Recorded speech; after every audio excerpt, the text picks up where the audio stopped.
अस्सलाम वालेकुम नाज़रीन हज़रात, आप तमाम का नवाज़ उर्दू यूट्यूब चैनल में इस्तकबाल है। नवाज़ उर्दू यूट्यूब चैनल की जानिब से कर्नाटका टीईटी के लिए वीडियोज़ बनाए जा रहे हैं और उसमें ख़ास करके हम लोग CDP child development and pedagogy के वीडियोज़ उर्दू मीडियम तलबा के लिए उर्दू में लाए हैं।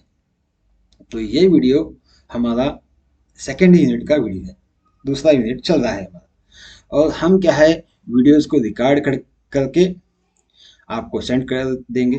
अगर आप चाहते हैं तो हमारा वीडियो देख सकते हैं। इसको देखने के लिए आपको इसकी फ़ी अदा करनी पड़ेगी। और ये वीडियो हमारा हर वीडियो कम से कम 1 घंटे का है। तो ये वीडियो हमारा डेमो वीडियो है और इसी तरह के मुकम्मल वीडियो, ये वीडियो और इसी तरह से आने वाले तमाम वीडियो का अगर आप देखना चाहते हैं तो हमारे डिस्क्रिप्शन बॉक्स में, इस वीडियो के डिस्क्रिप्शन बॉक्स में मेरा कॉन्टैक्ट नंबर है, आप वहां से मुझे ताल्लुक़ कर सकते हैं। तो ये second unit, principles of child development, बच्चों की नशोनुमा। देखिए यहाँ पर इस सबक के की पॉइंट्स क्या हैं। बच्चों की नशोनुमा के तस्वुरात क्या हैं उसके बारे में जानेंगे। हाँ, और बच्चों की नशोनुमा के उसूल कौन कौन से हैं, इसके कम से कम इसमें क्या है 12 उसूलों की को वजाहत किया गया है इस सबक में। बच्चों की नशोनुमा के उसूलों की अहमियत क्या है, इन उसूलों को क्यों जान पढ़ना चाहिए उसके मुताल्लिक़ है। बच्चों की नशोनुमा को मुतासिर करने वाले अवामिल हैं, बच्चों की नफ्सियात हैं, बच्चों की नफ्सियात की अहमियत क्या है, और आखिर में क्या है चैप्टर का एक्सरसाइज है। ये तमाम इस वीडियो में, इस सबक में मौजूद है। तो यहाँ पर देखें, बच्चों की नशोनुमा के उसूल बताते हैं कि ज़िंदगी के इब्तिदाई चंद सालों में बच्चा कैसे तरक्की करता है। आम तौर पर तमाम बच्चे तरक्की के एक ही मरहले से गुजरते हैं, ताहम शरह और रफ्तार हर बच्चे के लिए मुख्तलिफ होती है। शरह और रफ्तार क्या है, मुख्तलिफ होती है, याद रखिएगा, अलग अलग होती है। हाँ, यहाँ पर देखिए कॉन्सेप्ट ऑफ चाइल्ड डेवलपमेंट। हाँ, बच्चों के नशोनुमा के तस्वर क्या है। बच्चों की नशोनुमा में नशोनुमा, तब्दीली, इस्तेकाम के इन उन नमूनों का साइंसी मुतालिया शामिल है जो हामिला होने से लेकर नौजवानी तक होता है। हामिला से नौजवानी तक होता है।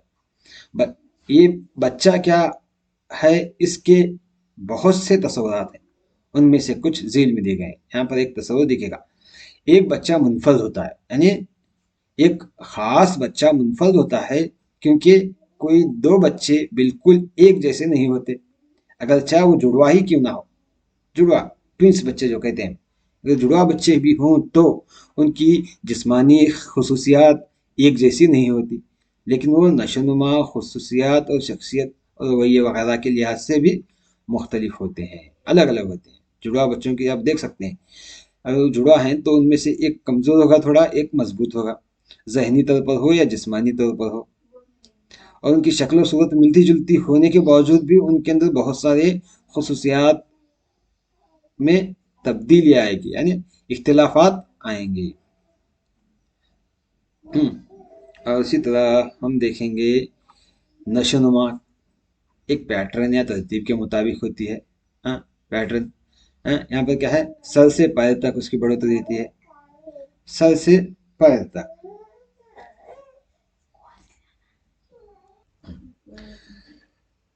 देखेगा सीक्वेंस क्या है, सेफालो कॉर्डल तसलसल, यानी सर से पैर तक। इस उसूल के मुताबिक बच्चा पहले सर, फिर बाजू, फिर पैर पर कंट्रोल पाता है। आप देखे होंगे पैदाइश होने के बाद बच्चे, छोटे बच्चों को अगर हम गोद लेते हैं तो हमारे वालिदैन या हमारे असलाफ हमसे कहते हैं कि बच्चे को आहिस्ता से लो, क्योंकि उसकी गर्दन अभी नहीं खड़ी हुई। तो इसलिए क्या है, इसलिए बच्चे, सबसे पहले बच्चा अपने सर पर कंट्रोल पाता है, फिर बाजुओं पर मतलब हाथों पर, लट्टों पर। तो आप देखते हैं कि बच्चा सर पर कंट्रोल करने के बाद जिस्म को लेटता है और बाद में क्या है पेट से रेंगते हुए आगे आता है जब उसके बाजू मजबूत होते हैं। जब पैर मजबूत होते हैं तो वो खड़े हो जाता है। क्या होता है, खड़े हो जाता है। इस तरह से क्या है उसमें تبدیلی آتی ہے، اور پیدائش کے بعد پہلے 2 مہینوں میں بچہ سر اور چہرے کی حرکات پر قابو پاتا ہے۔ اگلے چند مہینوں میں شیر خوار یعنی دودھ پینے والے اپنے بازوں کا استعمال کرتے ہیں، یعنی بازوں کا استعمال کر کے رینگ کر آگے آنے کی کوشش کرتے ہیں، خود کو اوپر اٹھانے کے لیے قابل ہو جائیں گے۔ 6 سے 12 ماہ کی عمر میں بچے کیا ہے شیر خوار ٹانگوں پر یعنی اپنے ٹانگوں پر کھڑے ہونے کی قابو پانا شروع کرتے ہیں، یعنی کھڑے ہونے کی کوشش کرتے ہیں، وہ رینگنے، کھڑے ہونے یا چلنے کے قابل ہو سکتے ہیں۔ اس طرح سے اس کے متعلق ہے، اور اس کے علاوہ اور بہت سارے، یہ ٹوٹل کیا ہے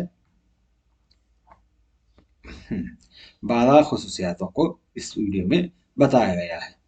ہاں، اور کیا ہے بچوں کی نفسیات کو متاثر کرنے والے عوامل کے بارے میں۔ یہاں پر اس میں ہم کیا ہے دیکھ سکتے ہیں، وراثت اور اندرونی عوامل الگ ہیں، اور اندرونی عوامل میں وراثت اور جسمانیتی، اسی طرح سے کیا ہے بیرونی عوامل بھی الگ ہیں۔ بیرونی عوامل میں ماحول، خاندان، جسمانی ماحول اور سماجی و ثقافتی حالات، یہ بیرونی عوامل ہیں۔ ہاں، اس میں ہم کیا ہے اردو کے ساتھ ساتھ انگریزی میں بھی سمجھائے ہیں، اور بچوں کی نفسیات کے بارے میں بھی ہے اس میں، اور بچوں کی نفسیات کی اہمیت کیا ہے اس کو بھی بتایا گیا ہے۔ اور ایکسرسائز دیکھیے گا بچوں کی، یہاں پر ہم نے کیا ہے ایکسرسائز کیا ہے، ایکسرسائز ہماری دیکھیں گے، تھوڑا دیکھیں گے اس ویڈیو میں۔ ہاں، دیکھ سکتے ہیں ایکسرسائز میں پہلا ہمارا سوال، ان میں سے کون سا اصول بچوں کی نشوونما کا ہے؟ نشوونما کا اصول دیکھیے، ترقی یعنی نشوونما، ترقی کا مطلب نشوونما، نشوونما پختگی اور تجربے کے درمیان تعامل کی وجہ سے ہوتی ہے۔ دوسرا کیا ہے ترقی، ہر بچے کے رفتار کا درست اندازہ لگا سکتے ہیں، ہم درست اندازہ لگانا مشکل ہے، اس ویڈیو میں جان چکے ہیں۔ تجربہ ہی ترقی کا واحد ذریعہ ہے، تجربہ ہی تو ترقی کا واحد ذریعہ نہیں ہو سکتا، اس کے بارے میں بھی ہم اس سبق میں سمجھ چکے ہیں۔ ترقی کا تعین کمک ہے ہمت افزائی کرنا، حوصلہ افزائی کرنا، سزا سے ہوتا ہے، کمک اور سزا سے ہوتا ہے۔ ترقی کا تعین یہ بھی کیا ہے نہیں ہو سکتا، دوسرے بھی ذرائع ہیں جو ترقی کے ہیں۔ تو اس لحاظ سے اس سوال کا پہلا آپشن صحیح ہے، ترقی پختگی اور تجربے کے درمیان تعامل کی وجہ ہوتی ہے۔ اور ہم اس ویڈیو میں اردو کے ساتھ ساتھ چند اہم نکات کو انگریزی میں بھی ڈالا ہے، آپ دیکھ سکتے ہیں یہاں پر انگریزی بھی ہے۔ انگریزی اس لیے ڈالا ہے کہ امتحان میں اگر ہمیں اردو میں سمجھ میں نہ آئے تو ہم انگریزی حصے کو دیکھ کر سمجھ سکتے ہیں، اس لیے کہ ہمیں انگریزی کا بھی استعمال کیا ہے۔ امید ہے کہ آپ کو ہمارا یہ ویڈیو پسند آیا ہوگا۔ اگر اسی طرح کے مزید ویڈیو جو مکمل سبق کا ویڈیو آپ دیکھنا چاہتے ہیں تو ہم سے رابطہ قائم کیجیے گا، ہمارا فون نمبر ڈسکرپشن باکس میں موجود ہے۔ انشاءاللہ اگلے ویڈیو میں ملاقات کریں گے۔ اللہ حافظ۔